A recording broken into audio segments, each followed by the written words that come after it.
Hoy estuvimos con la doctora Cecilia Cárdenas, neuróloga y médico cirujano de la Universidad de Chile, conversando sobre dolores de cabeza. Si quieren conocer más, los invitamos a pasar a este podcast.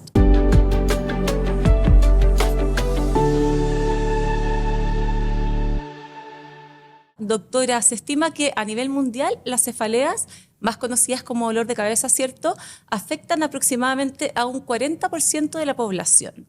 ¿Por qué es tan frecuente esta situación? Bueno, primero, filogenéticamente el dolor es una sensación muy primitiva y tiene como objetivo poner alarmas sobre lo que pueda estar ocurriendo. Y el dolor de cabeza es una expresión muy frecuente y el objetivo es proteger lo que está en la cabeza, que lo más importante, por supuesto, es el cerebro. Claro.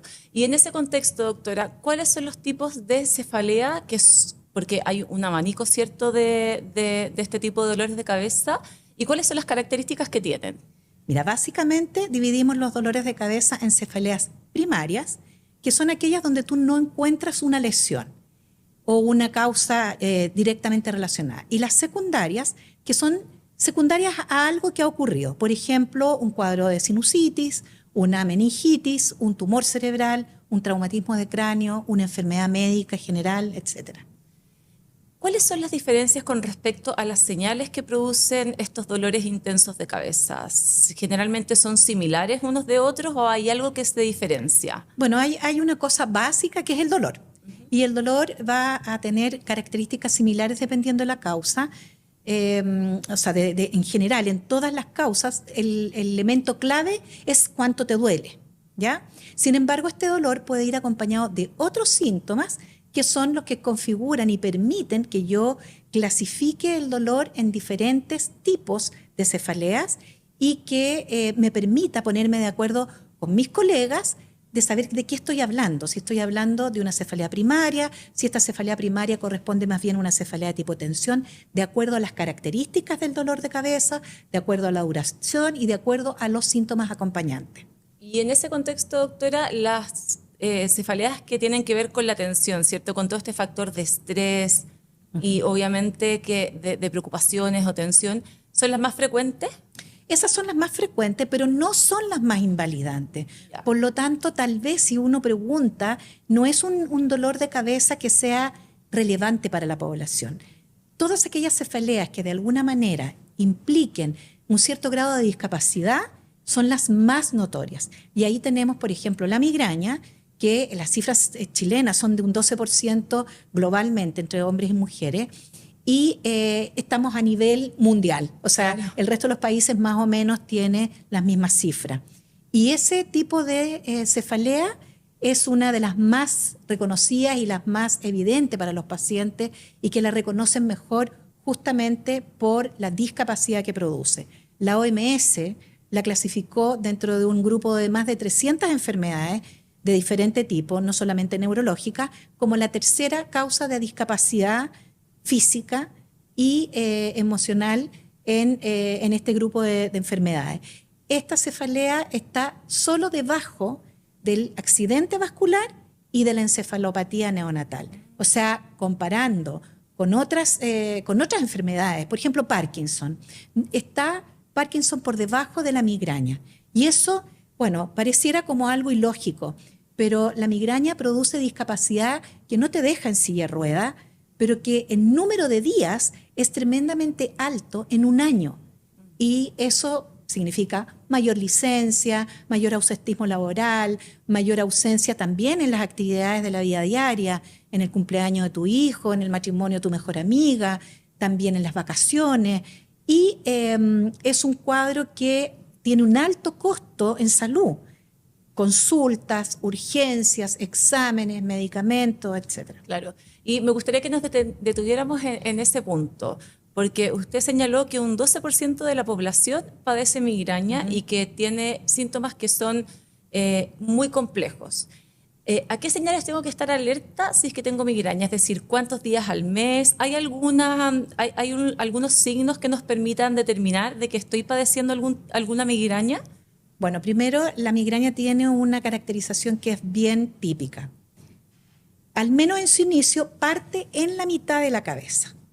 y va acompañado de al menos algunos síntomas como las náuseas y la fotofobia, que son las más frecuentes, ¿ya? Pero puede haber fonofobia, osmofobia. Fonofobia es la incomodidad a los ruidos, osmofobia a los olores. Puedes tener también no solo náuseas, sino que vómitos, incluso diarrea. Por lo tanto, cuando uno ya tiene caracterizada la migraña y que tiene que además cumplir una cierta cantidad de números de crisis en un determinado tiempo, yo digo, ok, esto es una migraña. Pero en pacientes que recién están partiendo pudiera no estar caracterizada completamente y yo decirte, Catalina, mira, en realidad no estoy segura si es una migraña, pero a lo que más se parece es una migraña. Me falta que cumpla los criterios de cantidad de crisis, me falta que cumpla, que tenga náuseas, que tenga fotofobia, porque si yo tengo un dolor de cabeza incapacitante, porque tiene que ser de moderado a severo por lo menos, que además tiene fotofobia, que además tiene náusea, yo sé que en más del 90% eso va a ser una migraña. Claro, claro. El porcentaje es bastante alto. Doctora, ¿qué rol juega el estilo de vida en la aparición o frecuencia de la cefalea y qué cambios simples nos pueden ayudar a evitar estos dolores? Bueno, nosotros podemos ser causantes de nuestros dolores de cabeza en la medida que tengamos una vida desordenada, vamos a decir. Primero que nada, el hecho, por ejemplo, de no conservar una buena higiene del sueño, de someternos a situaciones de estrés en forma innecesaria. Tenemos que aprender de repente a manejar el estrés. Eso es algo que se aprende desde muy pequeño, pero es algo que además puedes aprender a través de la vida con terapia, por ejemplo. ¿Ya? Entonces, el hecho de tener un problema de salud mental, desde un estrés académico, que puede ser algo más simple, hasta situaciones bastante más complejas, como una depresión severa, etcétera, pueden gatillar migraña, pueden echar a perder tu migraña de base y por lo tanto el manejo de ese tipo de patología es importante para tener una buena calidad de vida y disminuir nuestro número de crisis de migraña. Por otro lado, los trastornos del sueño, te mencionaba yo también, que son causantes de descompensación o de aparición de fenómenos migrañosos en pacientes susceptibles. Bueno, además de eso, la salud mental, los problemas de sueño y la migraña van muy interrelacionados. Y además, agrégale otras patologías como por ejemplo los trastornos temporomandibulares, los problemas respiratorios nocturnos. Entonces, hay ciertas cosas médicas en las cuales tenemos que prestar atención, pero hay cosas muy básicas como una buena alimentación, evitar, por ejemplo, el alcohol, evitar el cigarrillo, evitar las drogas, por supuesto, no automedicarse, hacer ejercicio. Por ejemplo, también una cosa importante es el tema de las pantallas. No hay que acostarse con las pantallas prendidas o mirando el celular en la cama, porque eso va a impedir que tú te quedes dormido, va a retrasar la cantidad de horas de sueño, va a disminuir la cantidad de horas, va a hacerlo más superficial y eso finalmente sí incide en la aparición de crisis o en la perpetuación de un cuadro o incluso en el agravamiento de un cuadro ya existente. Claro, o sea, de todas maneras hay que hacer actividad física, tener una buena alimentación, ¿cierto? Evitar la automedicación, me imagino que también va en esa línea. Sí, y una buena higiene del sueño. Una buena higiene del sueño, claro. Son aspectos que hay que evitar tener. El estrés, que eso es más difícil, pero hay algunas cosas que sí podemos hacer. Claro que sí.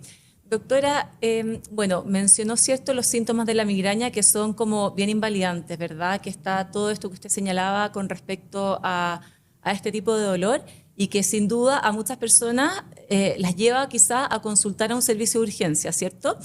Pero, ¿qué es lo que ocurre con personas que no tienen esos dolores tan invalidantes, por decirlo de alguna manera, y que deben consultar igual, que tienen episodios que quizás son más distantes en el tiempo? ¿A qué señales hay que estar alerta para ir a consultar a un especialista? Bueno, eso es lo que nosotros conocemos como las banderas rojas, ¿ya?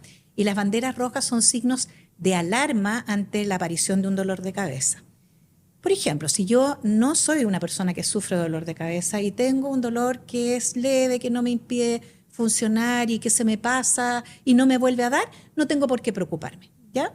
Pero si resulta de que estoy con un dolor de cabeza que se inició en forma brusca, máxima intensidad, con vómitos explosivos, con una alza térmica, por ejemplo, estoy con fiebre, o me diagnosticaron recientemente un cáncer de ovario, o estoy tomando algún medicamento nuevo, yo tengo que prestar atención a que algo puede estar ocurriendo, ¿ya? Puede ser también que yo esté embarazada, por ejemplo, y que yo sea migrañosa, pero que mi migraña cambió de característica. Por ejemplo, aparecieron síntomas neurológicos que antes yo no había tenido y que estos duran más de 60 minutos, que es lo que nosotros conocemos como aura. El aura es un síntoma neurológico que generalmente precede al dolor de cabeza, pero que debe durar entre 5 a 60 minutos. Entonces, si yo no tengo una migraña con aura, me aparece aura, en particular si estoy embarazada, es una razón para que yo consulte en forma inmediata. Si yo soy una paciente que tiene una migraña con aura, pero mi aura esta vez me duró más de 60 minutos, yo tengo que consultar. Ya. Porque aunque yo tenga migraña, yo igual tengo un riesgo de hacer un accidente vascular, una disección, que es una forma de accidente vascular más de gente joven o de gente muy mayor. Si yo, por ejemplo, tengo un dolor de cabeza que nunca me ha dado tan largo, llevo muchos días con dolor de cabeza, evidentemente tengo que consultar. Si no se me está pasando con los medicamentos habituales. Normalmente eso puede pasar en una migraña, ¿ya? Pero si yo normalmente lograba manejar mi dolor de cabeza, no lo estoy haciendo, llevo más de 72 horas, que es como también un tiempo límite, yo debo consultar en un servicio de urgencia o a un médico en forma ambulatoria. Importante tener eso en consideración. De todas maneras, doctora, ¿cuáles son los tipos de tratamientos más comunes para las cefaleas? Tenemos dos tipos de tratamiento, básicamente. Estamos hablando aquí de tratamientos medicamentosos, o sea, tomando medicamentos, ¿ya? Porque existen otras terapias además de los tratamientos con medicamentos. Cuando tenemos un dolor de cabeza que es infrecuente, 2, 3, hasta 4 veces en el mes, pero que son de corta duración, en general responden bien a medicamentos, yo podría hacer solamente un tratamiento agudo con el medicamento que corresponde.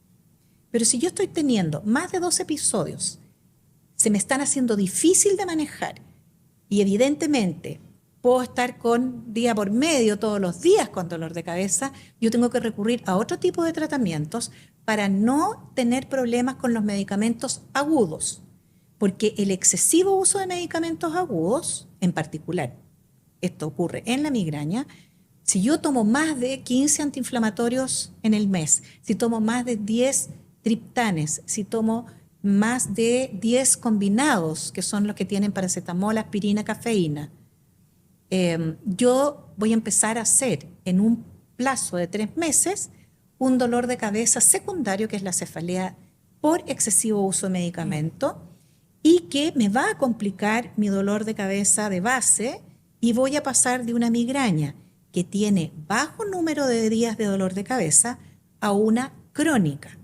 Y crónica significa que tengo más de 15 días en el mes con dolor de cabeza. Ya.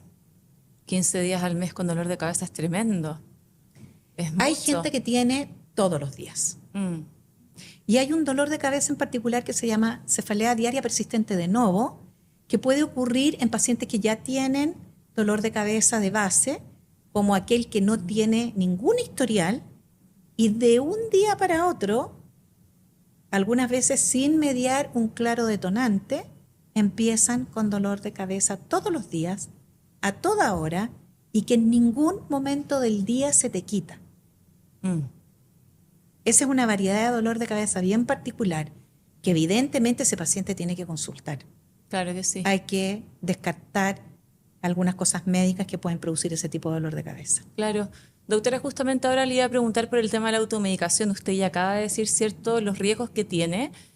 ¿Hay algún otro aspecto que le gustaría mencionar con respecto a personas que quizá tienen dolores de cabeza que son más aislados, de la importancia, ¿cierto?, de no automedicarse? Bueno, el problema de la automedicación son los efectos adversos y acumulativos que tienen los medicamentos. Por ejemplo, si yo estoy usando un antiinflamatorio, corro riesgo de desarrollar una úlcera digestiva, esta úlcera sangrar o, en el peor de los casos, perforarse. Ambas situaciones, una hemorragia digestiva y una perforación de una úlcera, me pueden costar la vida, ¿ya? Pero no costándome la vida, el excesivo uso de antiinflamatorios me puede llevar a una falla renal, que me va a complicar la vida en forma muy importante, porque si cae el riñón, que es uno de los grandes depuradores de los metabolitos que producimos en el metabolismo habitual, nos vamos a quedar sin la posibilidad de depurar estos metabolitos y vamos a terminar a lo mejor con diálisis o peor aún con un trasplante renal. Entonces los medicamentos no están exentos de efectos adversos. El uso también, ponte tú, de los triptanes o las ergotaminas, que son muy conocidas porque para desgracia son más baratas incluso que los antiinflamatorios, y hasta de repente en las farmacias hay promociones donde te dan 2 por 1. La ergotamina y los triptanes producen una sensibilización particular de las arterias que van hacia la región posterior del cerebro, que son las vertebrales, y producen un apriete, una estrechez de esos vasos que se llama síndrome de vasoconstricción reversible posterior. Ese cuadro puede, incluso si ser muy, muy severo, puede llegar incluso a producir un infarto cerebral. Entonces, ojo que los medicamentos no se deben tomar como que fueran dulces y que fueran algo inocuo. Sí. Producen problemas y si yo no estoy pudiendo resolver el dolor que estoy teniendo, debo ir a buscar alguna otra respuesta, algún otro tratamiento. Algunas veces incluso hemos tenido que hospitalizar a los pacientes para sacarlos de esta intoxicación de alguna manera con estos medicamentos, claro, y permitirles volver a su estadio inicial sin estos fármacos que complicaron su dolor de cabeza. Claro, porque además muchas veces ocurre que el amigo o algún familiar también tiene un dolor de cabeza y es como, oye, esto me sirvió a mí, probablemente también te va a servir a ti. Bueno, nosotros hace años atrás, en una encuesta que por supuesto no da para un trabajo, nos dimos cuenta que quien indicaba por primera vez una ergotamina a un paciente era la secretaria, el amigo, no era el personal médico. Claro. Entonces, bueno, eso tiene sus riesgos porque sí, evidentemente la persona que lo indica no tiene idea de los efectos a largo plazo o de las complicaciones que puede tener incluso algunas veces ni siquiera conocen los efectos adversos. Claro. Y peor aún, te entregan la pastilla y te dicen, tómate esto, y a lo mejor tú te lo vas a tomar y no sabes si ese medicamento a lo mejor ya lo usaste y ya tuviste un efecto adverso contra ese medicamento. O sea, nunca jamás aceptar un medicamento que te dé a alguien, primero que no es del área de la salud, y que no te explique lo que es, que no te diga para qué sirve y que no te diga qué efectos adversos tiene. Sí. Porque el riesgo es mucho. Es muy alto, sí. No son inocuos los medicamentos. No son inocuos. Parecieran inocuos, pero no son inocuos. Pero no lo son, sí. Doctora, ¿existe una cirugía para la migraña? ¿En qué consiste esa cirugía y cuándo se indica? Mira, desafortunadamente yo creo que donde topo es con el nombre de cirugía para la migraña, ¿ya? Porque la migraña es un cuadro muchísimo más complejo que solo ir a liberar esos nervios.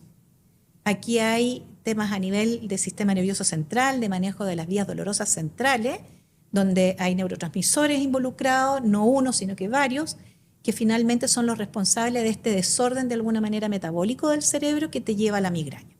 Entonces, el liberar estos nervios, que la cirugía consiste en que uno va a liberar los nervios que se piensa que potencialmente pudieran estar involucrados. Habitualmente son los occipitales y el supraorbitario. Es una cirugía que en general es mínimamente invasiva.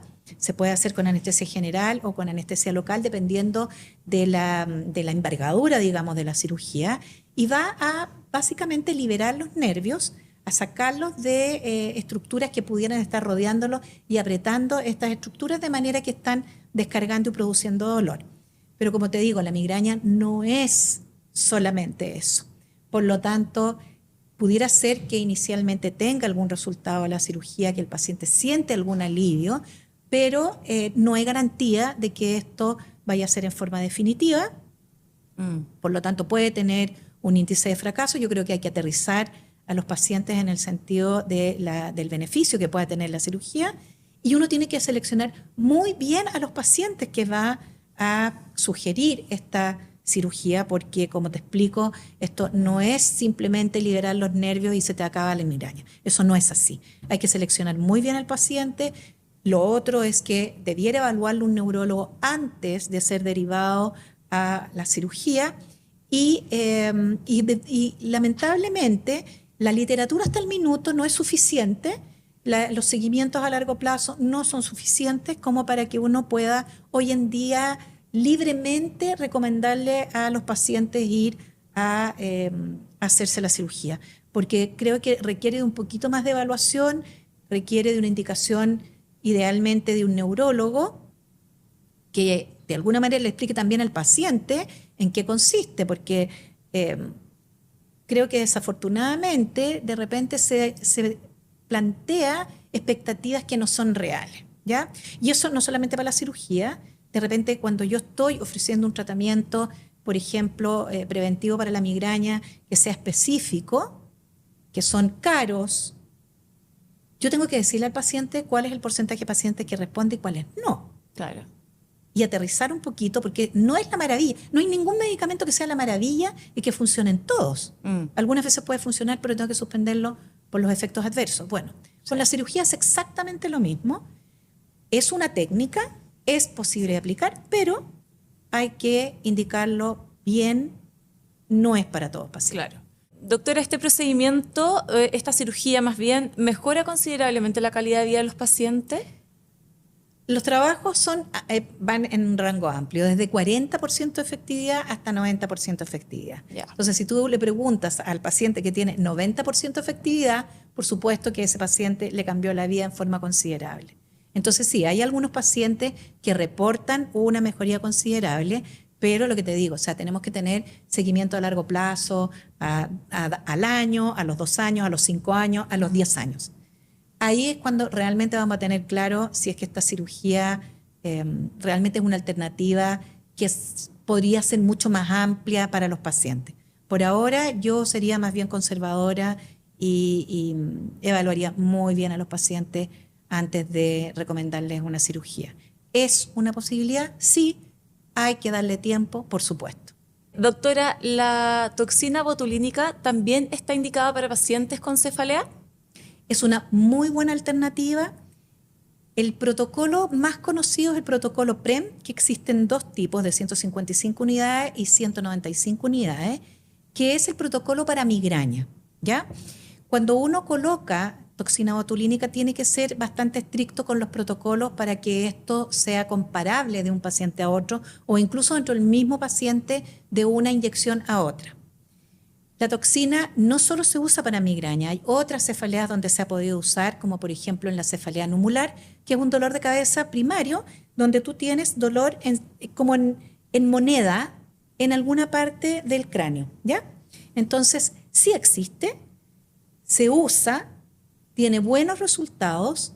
Acá en la clínica tenemos la posibilidad de tratar a los pacientes que sufren de cefalea con esta toxina y evidentemente se necesita una consulta previa para explicar en qué consiste el procedimiento y hacer, digamos, una introducción en el fondo a cuál es el objetivo con el medicamento que vamos a utilizar. Perfecto. Entonces, en ese contexto tenemos una variedad de tratamientos, ¿cierto? Desde lo farmacológico, también está el uso de toxina botulínica, también hablamos de la cirugía, pero también hay otro tipo de tratamientos que podrían considerarse dentro de este tipo de pacientes. En general, Catalina, nosotros en medicina, no solamente en neurología y en este tipo de cuadros específicamente, usamos las guías clínicas. Las guías clínicas, por ejemplo, las primeras recomendaciones son los antiinflamatorios, los cetritanes, existen medicamentos nuevos como los Gepanto, como el lasmidistán, existen medicamentos farmacológicos ya aprobados.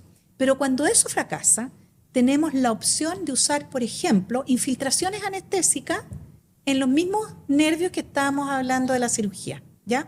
Podemos infiltrar los occipitales, el preauricular, los supraorbitarios.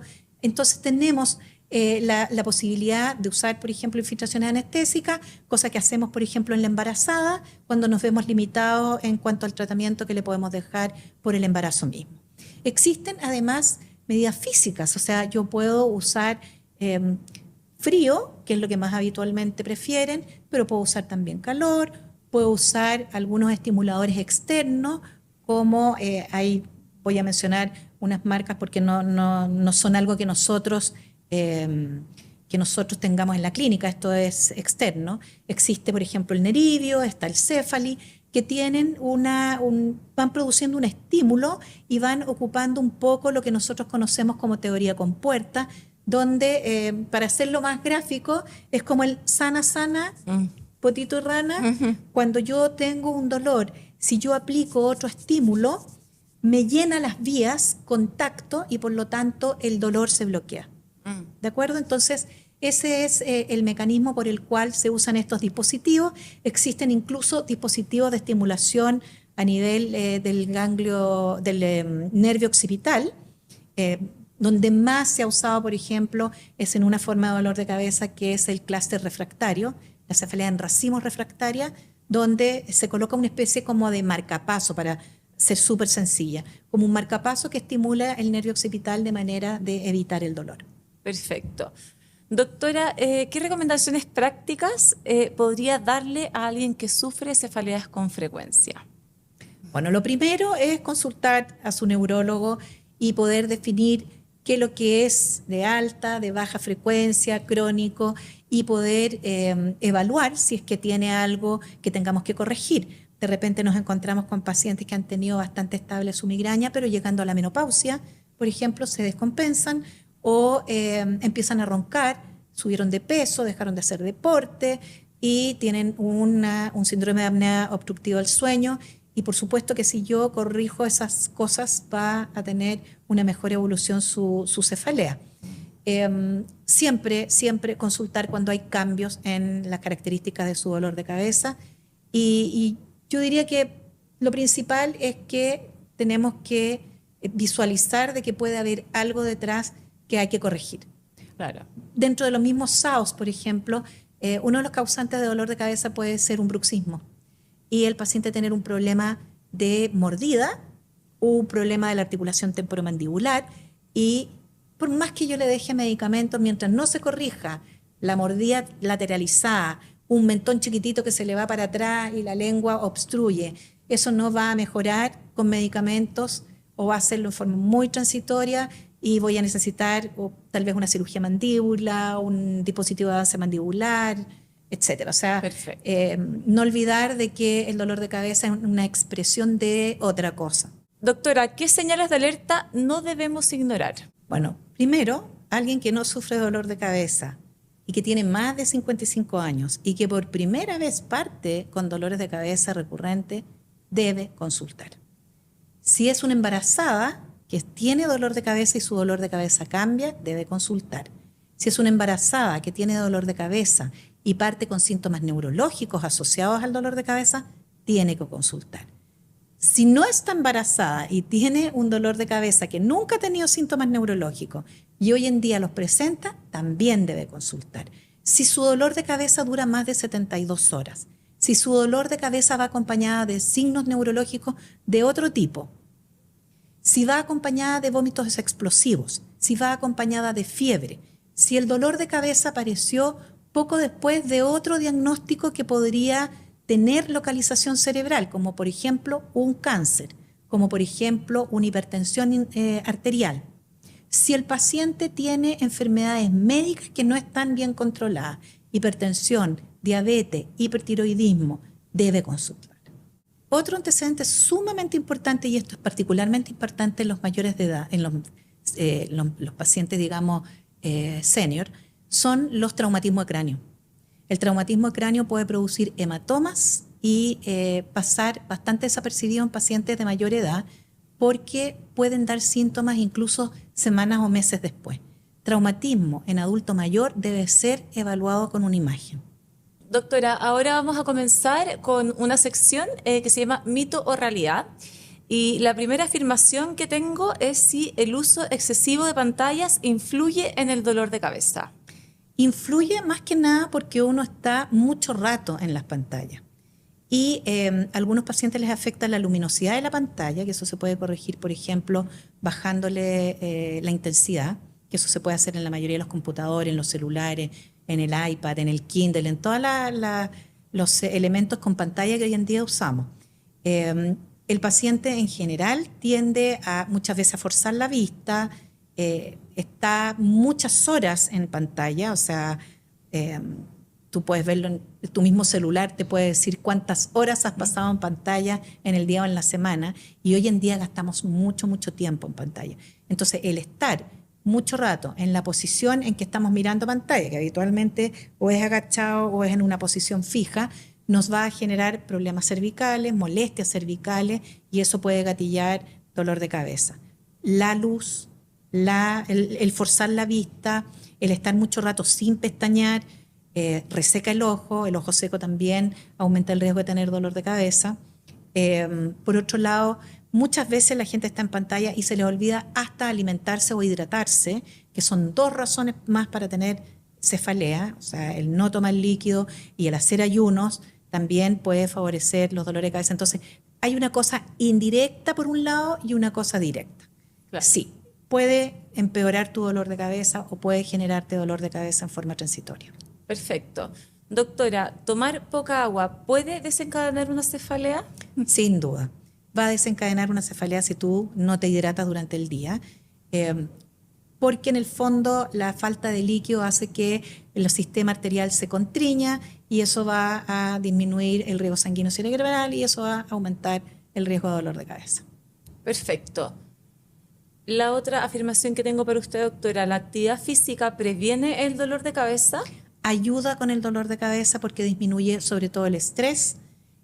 Por ejemplo, si tú haces deporte en forma regular, también se abren vasitos y esos vasitos disminuyen la presión arterial de manera de que, por ejemplo, no tengas el riesgo de que estés hipertenso y por eso tengas dolor de cabeza. Entonces, sí sirve desde varios aspectos, no solamente desde el punto de vista del estrés, sino que el tener además ciertas rutinas ayuda también a tener menos dolor de cabeza. Si tú además estás haciendo deporte y tenemos este beneficio de que se abren estos vasitos pequeños que nos disminuyen la presión arterial, también disminuye el riesgo que tengas dolor de cabeza por esa razón. Ya. Doctora, ¿una buena calidad del sueño permite evitar la cefalea? Disminuye las complicaciones de la cefalea, no es que vaya a evitar 100% porque es uno de los tantos factores, pero evidentemente que si tú estás con ese factor descompensado porque estás haciendo un SAOS, estás con síndrome de apnea obstructiva del sueño, va a empezar a aparecer el dolor de cabeza, que va a ser un dolor de cabeza más bien matutino, con abombamiento de cabeza, que te va a acompañar al inicio del día y que probablemente en el resto del día va a ir bajando. Pero a la noche siguiente nuevamente vamos a tener el mismo problema. Perfecto. Y para finalizar, ¿el consumo de alcohol y tabaco son factores que influyen? Influyen. Y tú puedes, por ejemplo, nosotros que nos dedicamos a ver pacientes con cefalea, cuando uno le pregunta respecto a los hábitos, el hecho de consumir alcohol, la gran mayoría de los migrañosos te dice que no bebe. Y cuando uno le pregunta si es que antes bebían, te dicen, sí, yo antes tomaba, pero me di cuenta de que cuando tomaba alcohol me daba dolor de cabeza, por lo tanto lo saqué de la dieta. Entonces, eso es verdad, el alcohol sí produce dolor de cabeza directamente y por lo tanto uno debe restringir o idealmente eliminar el alcohol. El cigarrillo, generalmente los pacientes que son muy fumadores, que están en ambientes habitualmente contaminados, evidentemente sí suelen tener más dolor de cabeza que aquel que no fuma, por supuesto. Doctora, ¿hay algún tipo de alimento que produzca dolor de cabeza? Bueno, hay alimentos que los pacientes reportan como productores de dolor de cabeza. Te mencionaba el alimento estrella, que es el alcohol. El alcohol es el más invocado como gatillante de dolor de cabeza, así que podemos decir que es un alimento. Pero hay, por ejemplo, lácteos que producen dolor de cabeza, migraña específicamente. Estos alimentos producen migraña. Y dentro de los lácteos hay ciertos helados, hay quesos también que producen dolor de cabeza, hay algunas sustancias que nosotros usamos para preservar los alimentos, como el glutamato monosódico, que incluso viene en preparados como soya, que pueden gatillar cefalea. Hay cítricos, básicamente por la vitamina C, que gatillan cefalea, que gatillan migraña. El tomate, la salsa de tomate, el limón, por ejemplo, la mandarina, la naranja, pueden ser gatillantes. El café, hay discusión ahí, porque si tú te fijas, hay ciertos medicamentos que se usan para migraña y que contienen cafeína. Entonces, la cafeína en pequeñas dosis no da migraña.